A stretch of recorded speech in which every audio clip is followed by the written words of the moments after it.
Salut à tous, bienvenue dans cette nouvelle vidéo. On va évoquer l'actualité du Paris Saint-Germain à quelques semaines de ce match crucial contre le FC Barcelone, cette double confrontation. Juste avant, il y aura le Classico au Vélodrome contre l'Olympique de Marseille. On a vu que Luis Enrique a bien expliqué hier après le match que l'objectif du Paris Saint-Germain était de faire le quadruplé, c'est-à-dire Trophée des Champions, Championnat, Coupe de France, Ligue des Champions, c'est l'objectif du Paris Saint-Germain.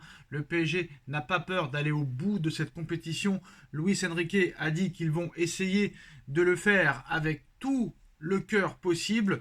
En tout cas, examen rassurant pour Ousmane Dembélé. Il était craint dans un premier temps un tympan percé, mais il n'en est rien.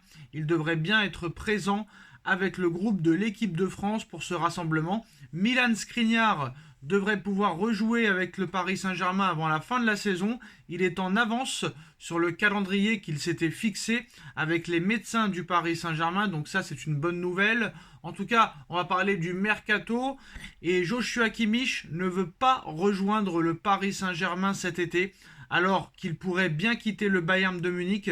Seuls 5 clubs l'intéressent: Manchester City, Liverpool, Arsenal, le Real Madrid et le FC Barcelone. Kimmich ne veut pas venir au Paris Saint-Germain. Bruno Guimaraes, proche de Manchester City. Il va falloir que le Paris Saint-Germain accélère s'il veut son gros milieu de terrain.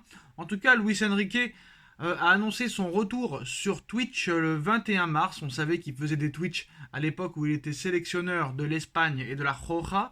Et ben voilà, il va faire son retour sur Twitch. Décidément, un entraîneur pas comme les autres, monsieur Luis Enrique, mais qu'il faut admettre quand même qu'il fait du très très bon travail, on va pas se mentir, et en espérant que le Paris Saint-Germain va le laisser continuer à travailler, parce que je pense qu'il fait quand même du bon travail. Il faut continuer sur cette lancée et on verra ce qui va se passer lors de cette dernière ligne droite entre le mois d'avril et le mois de mai. Ça va être 2 mois cruciaux. Ligue des Champions, Coupe de France, Championnat. Bon, le championnat, on va pas se mentir, c'est fait. 12 points d'avance. Le Paris Saint-Germain va avoir son 12e titre de champion de France. La Coupe de France aussi, je le sens bien. Maintenant, c'est en Ligue des Champions qu'il va falloir faire du très très lourd. En tout cas, le Paris Saint-Germain prépare l'avenir, comme vous le savez. Cet hiver déjà, le Paris Saint-Germain a accueilli Lucas Beraldo, 20 ans. Après des débuts un petit peu poussifs, le Brésilien prend ses marques. Il sera rejoint très prochainement cet été par Gabriel Moscardo, 18 ans, qui soigne sa blessure et finira la saison au Brésil avec les Corinthians. En quête de jeunes talents, surtout en Amérique du Sud, le Paris Saint-Germain regarde aussi du côté de l'Argentine. La semaine passée, TNT Sport a révélé que Franco Mastantuono plaît beaucoup aux dirigeants parisiens, mais Paris n'est pas le seul sur le coup. Le Real Madrid, qui estime avoir de bonnes chances de l'accueillir, et le FC Barcelone, qui a des soucis financiers, sont également très intéressés. Olé ajoute également Manchester United à la liste de ses prétendants. D'autres clubs risquent encore de rejoindre la course à la signature du très jeune crack de 16 ans. Pour le moment, ce milieu de terrain offensif fait le bonheur de River Plate, un club avec lequel il a fait ses premiers pas chez les professionnels cette saison. Couvé par son entraîneur Martin Demichelis, ce dernier l'a déjà utilisé à 10 reprises, toutes compétitions confondues, dont 3 fois en tant que titulaire. Il a aussi marqué un but, lui qui est devenu le plus jeune buteur de son club, devant un certain Lucas Ocampos, l'international argentin U20, franchit donc les étapes les unes après les autres avec succès. Rejoindre l'Europe à sa majorité, soit en 2025, sera sûrement l'une des suivantes, mais River Plate ne veut pas aller trop vite. Pour cette raison, Olé explique que les dirigeants ont trouvé un accord verbal avec le joueur et son représentant afin de prolonger son contrat jusqu'en décembre 2026. Ce nouveau bail sera signé dans la semaine.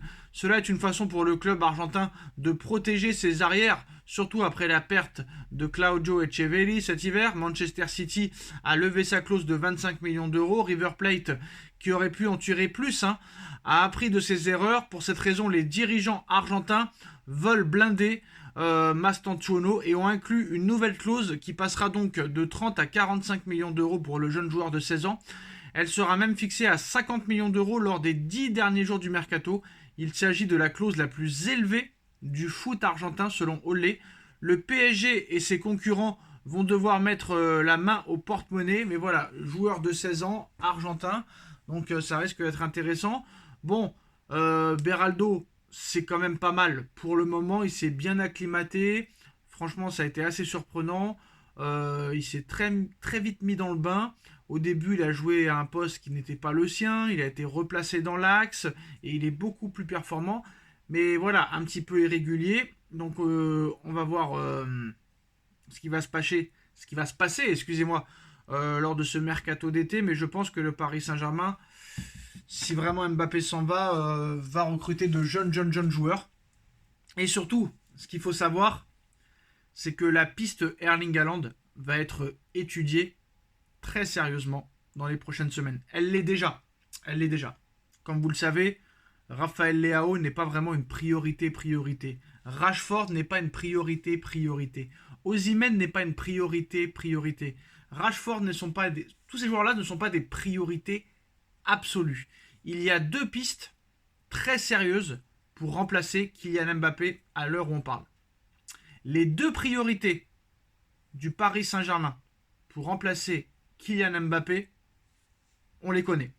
Et Paris est vraiment prêt à casser leur tirelire pour ces deux joueurs-là.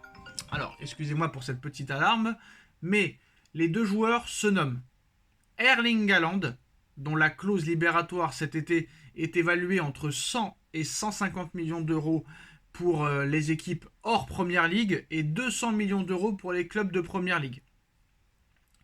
La deuxième piste très sérieuse et prioritaire pour remplacer Kylian Mbappé se nomme Lautaro Martinez, le joueur argentin de l'Inter de Milan qui fait une saison exceptionnelle avec l'Inter. Malheureusement, élimination en huitième de finale face à l'Atlético Madrid au tir au but. C'est un profil qui plaît énormément à Luis Campos, Luis Enrique, Antero Henrique aussi et Nasser Al-Khelaifi et le Prince.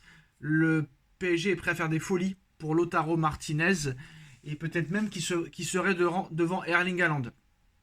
Même si le profil d'Haaland peut plaire, Lautaro est très polyvalent. Il peut jouer sur les côtés, il peut jouer en numéro 9, en faux 9, numéro 10. Et ça, c'est ce qui plaît très clairement à Luis Enrique. Un joueur qui est aussi bon dans l'axe, à gauche, à droite ou en numéro 10. En tout cas, c'est une véritable info. Le Paris Saint-Germain s'intéresse très sérieusement à Erling Haaland et aussi à Martinez de l'Inter Milan, Lautaro Martinez, qui serait peut-être même la priorité du Paris Saint-Germain pour remplacer Kylian Mbappé. Dites-moi en commentaire ce que vous en pensez. On like, on partage, on commente, on s'abonne. Et on se retrouve très vite pour une nouvelle vidéo. Tchuss!